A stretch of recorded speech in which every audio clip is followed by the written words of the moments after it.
വിവാദ കൂടിക്കാഴ്ചയിൽ കൃത്യമായ മറുപടി ഇല്ലാതെ സിപിഐഎമ്മും സർക്കാരും കുഴയുമ്പോൾ എഡിജിപിയെ പൂർണ്ണമായി പിന്തുണച്ച് നിയമസഭാ സ്പീക്കർ എൻ ഷംസീർ.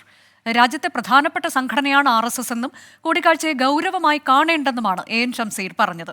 കൂടിക്കാഴ്ചയിൽ ഒപ്പമുണ്ടായിരുന്നവരുടെ പേരുകൾ പുറത്തുവന്നാൽ കേരളം ഞെട്ടുമെന്നായിരുന്നു പ്രതിപക്ഷ നേതാവ് വി ഡി സതീശന്റെ പ്രതികരണം.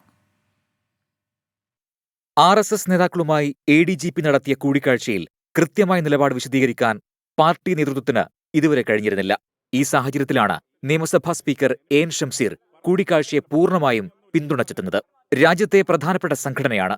ആ സംഘടനയിലെ നേതാക്കളുമായുള്ള കൂടിക്കാഴ്ചയിൽ അപാകതയില്ലെന്ന് സ്പീക്കർ. അദ്ദേഹം തന്നെ പറഞ്ഞു, അദ്ദേഹത്തിന്റെ സുഹൃത്താണ് കൂട്ടിക്കൊണ്ടുപോയത്. അപ്പൊ അതിനകത്തൊന്നും വലിയ ഗൗരവമായി കാണേണ്ട കാര്യമൊന്നുമില്ല. അതെ, അതിനകത്തൊരു വലിയ ഗൗരവമായി കണ്ട RSS ഇന്ത്യയിലെ ഒരു പ്രധാനപ്പെട്ട സംഘടനയാണ്. ആ സംഘടനയുടെ നേതൃത്വത്തിൽ പ്രവർത്തിക്കുന്ന ആളുകളെ കണ്ടു. അതിനകത്ത് വലിയ അപാകത എന്ന് എനിക്ക് തോന്നുന്നില്ല. പരാമർശം വിവാദമായിട്ടും എൻ ഷംസീർ നിലപാട് തിരുത്തിയില്ല. കൂടിക്കാഴ്ചയെ തുറന്നു തീർത്താൽ MR അജിത് കുമാറിനെതിരെ എന്തുകൊണ്ട് നടപടിയില്ലെന്ന ചോദ്യം സർക്കാരിന് നേരിടേണ്ടിവരും. ന്യായീകരിച്ചാൽ RSSനോടുള്ള CPI നിലപാട് ചോദ്യം ചെയ്യപ്പെടും. ഇത് മുൻകൂട്ടി കണ്ടായിരുന്നു LDF കൺവീനർ TP രാമകൃഷ്ണന്റെ പ്രതികരണം.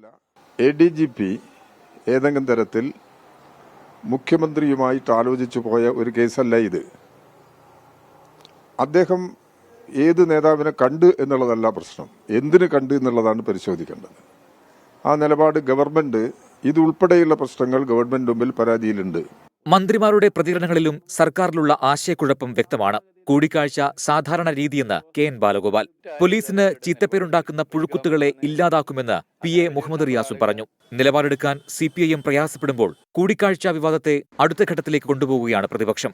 രാംമാധവനെ കാണാൻ പോയപ്പോ ADGPയുടെ കൂടെ ഉണ്ടായിരുന്നത് ആരാണ് എന്നത് കേരളം ഒന്നുകൂടി ഞെട്ടാൻ പോകുന്ന ഒരു സംഭവം. കൂടിക്കാഴ്ച വിവാദത്തിൽ മുഖ്യമന്ത്രി ഇനിയും പ്രതികരിച്ചിട്ടില്ല. വിവാദം കൂടുതൽ മുറുകുമ്പോൾ സർക്കാർ നീക്കം എന്തെന്ന് കാത്തിരിക്കുകയാണ് രാഷ്ട്രീയ കേന്ദ്രങ്ങൾ. Political desk 24.